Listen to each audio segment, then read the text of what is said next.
Christopher Desgaris-Giroux a beau être apte à comprendre les procédures, il représente toujours un danger, selon la procureure aux poursuites criminelles. Manifestement, point de vue réhabilitation, là, on en est à un point où on craint pour la sécurité du public. Il y a 10 jours, dans les salles de bain du restaurant McDonald's de la place de la Gare, le suspect de 22 ans aurait agressé sexuellement une fillette d'à peine 9 ans. Le père de l'enfant, s'inquiétant de son absence, l'a surpris en flagrant délit.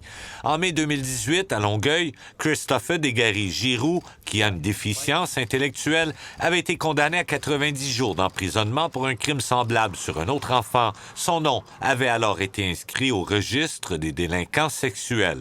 En raison de son profil, Maître Valérie Simard-Croteau s'oppose à ce qu'il puisse bénéficier d'une quelconque forme de liberté. Non seulement parce que c'est nécessaire, à notre avis, là, pour protéger les victimes, protéger la société, mais également parce que ça minerait la confiance du public en l'administration de la justice qu'un délinquant sexuel qui a le même profil là, soit remis en liberté. Au moment des événements, Christopher Desgaris-Giroux était hébergé dans un foyer du Centre de réadaptation en déficience intellectuelle.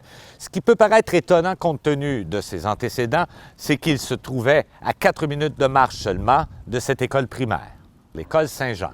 Après sa brève comparution, Christopher Desgaris-Giroux a repris le chemin de la prison. Il reviendra en cours le 8 août. C'est à ce moment qu'on saura s'il entend demander son enquête caution. Jean-François Desbiens, TVA Nouvelles, à Granby.